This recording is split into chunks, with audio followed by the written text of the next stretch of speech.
Hi guys, what's going on, and welcome back to another video on Conqueror's Blade.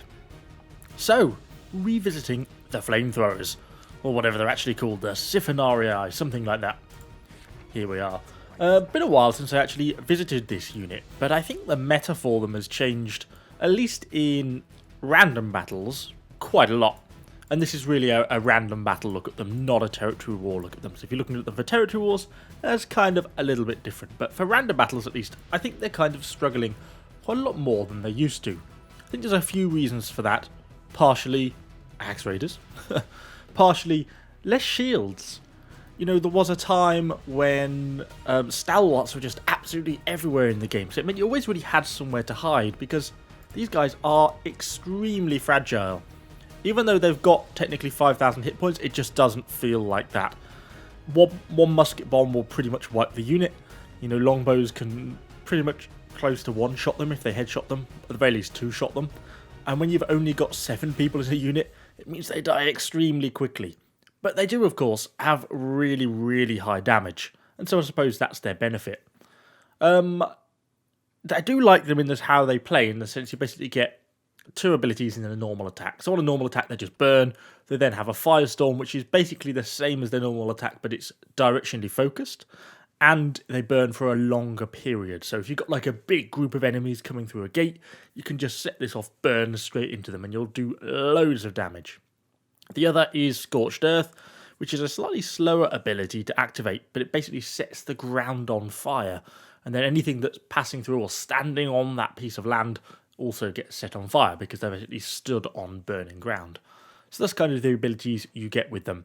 I'm running them currently along the top line for the increased fire damage. I think the bottom line is basically the Scorched Earth line, which is kind of the 2 ways of looking at it. But you get things like this, increased defenses, pretty much completely irrelevant when they just don't have enough hit points, and they are just really, really genuinely very, very fragile. In terms of doctrines, I'm running them, obviously, the 2 Siphonarioi doctrines, the increased flame duration and the increased blunt damage when you're striking a target. On top of that, just with that health doctrine, because, as we say, they are fairly fragile. Obviously, that breakthrough doctrine just for that extra bit of damage, and a little bit of piercing defense to try and give them some vague attempt at life when a longbow starts shooting at them. But anyway, we have covered this unit in videos before, so we won't have a long intro. Let's just hop into a game now, see how we get on with them, and see what we can do with these medieval flamethrowers. So, we kick things off on Riverland's Castle Siege. The enemies just about got the siege towers in, but as you're going to see in a minute, actually, they've already got the battering ram in, and they are through the outer gateway. And you can see a couple of heroes down there, and actually my flames are so near the edge, it's actually triggering them to try and fire down, but they can't really actually hit down there. So really they're just wasting ammo, so I didn't want them to do that. But I'm starting to think at this point, maybe I shouldn't be up here. I want to be up here, I'd really rather they, you know, pushed lovely into the front of the forties and I could just burn everything that came, but actually that's not what they're doing. And I'm really too slow to react in this situation. The enemy are through the gates now, they're starting to pressure the A point. And that's when I finally sort of think, yeah, crap, we're probably in the wrong place here. It's time to move. So then we can start to head down the stairs. Thankfully, these flames are actually a really quick unit. They have that really nice base movement speed, so they actually can relocate really quite quickly. And thankfully, the team's done a good enough job of sort of containing them at least in this sort of bridgehead, so I can get relatively close. Because you've got to remember, these flames are crazy fragile. One hit from any enemy hero, you're dead. And you can see we can start to pick up kills quite quickly. And as we start to push the enemy back towards the gate, that really works in our favour. And look how quickly we can pick up kills here. We almost get a berserker sort of get up to the unit, but it's not enough. Get a hero kill. The amount of kills we're getting up to 50 unit kills already. Just pick up our 2nd hero kill, and really we've driven the enemy back into the gateway.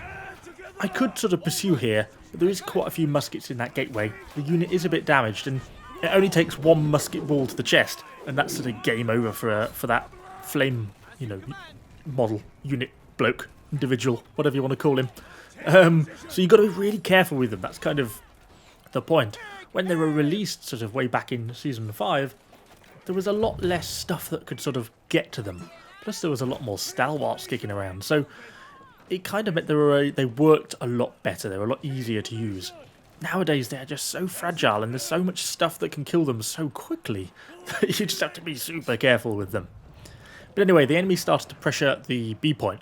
So I came over here, but actually it was just one or two enemy heroes who just hopped onto the point. So actually I didn't feel there was any real benefit to me going there, considering we know the enemy are starting to pressure that A point again already. So I'm calling the unit back to me, because the A point actually is in a pretty bad way. And it's actually going to be a much tougher one. The enemy have got Keshigs out, and the Keshigs will one-hit these flames. And they've got palace guards at the back, and we just don't really have any front line. My unit starts to turn up, but I'm really nervous about where I'm going to place them. Because without a front line, it's going to be so easy for the enemy just to sort of get up to me. We go on a few flames, but those Keshigs don't quite get close enough. And you can sort of see my hesitation. I want to get stuck in, but equally I don't quite know where I'm going to go. And thankfully, we get this unit of condos turn up, which is nice. Frontline melee unit is going to give me, you know, something to sort of stand behind, which is what I really need. So I just take my opportunity to move up, start to prepare, and we're firing into some real high tier stuff here. Palace guards, tier 4s, I think there might be a unit of Medals in there. You can see the sort of damage we're doing as the units start to set on fire, but they're starting to cut through our condos, starting to pressure us. The first unit's dead, the second one's dead, third one's dead. We get a third hero kill in though, and we're still trying to burn. I'm just trying to burn everything down as quick as we can. We get our fourth hero kill, but unfortunately it's not enough, and a final musket bomb flies over and finishes off the last of the units. We still managed to get ourselves 4 hero kills and about 80 unit kills, so I think the unit earned its keep. But it kind of shows some of the problems you have with this unit. Very high damage, but it is extremely fragile.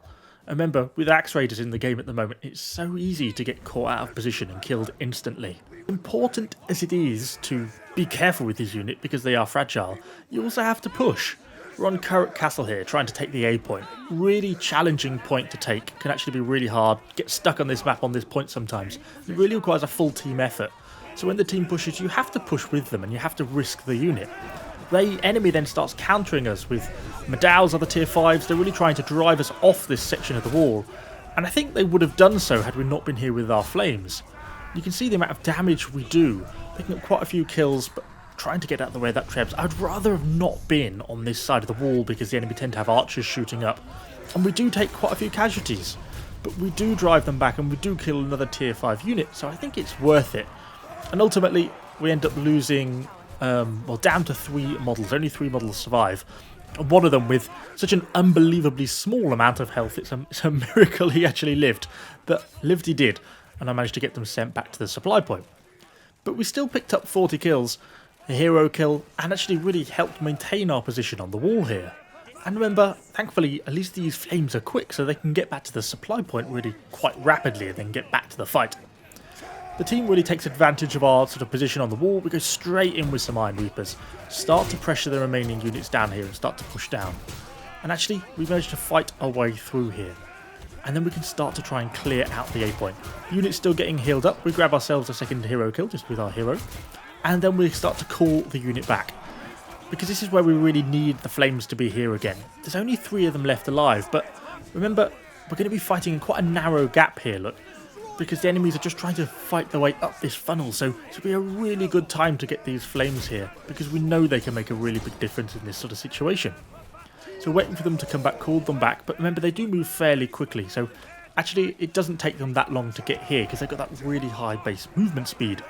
And again, we're just going to use them in, you know, a fairly aggressive way. Just get up, go straight in with the, well, the base flames just to set the ground on fire. And then with the follow-up flames. And it really helps drive, well, not only the poor enemy hero who got burnt alive, but the rest of the enemies back down the stairs, and it really secures us the A point, and we can then push on. So really I like that clip just because it kind of demonstrated that you have to risk them as well.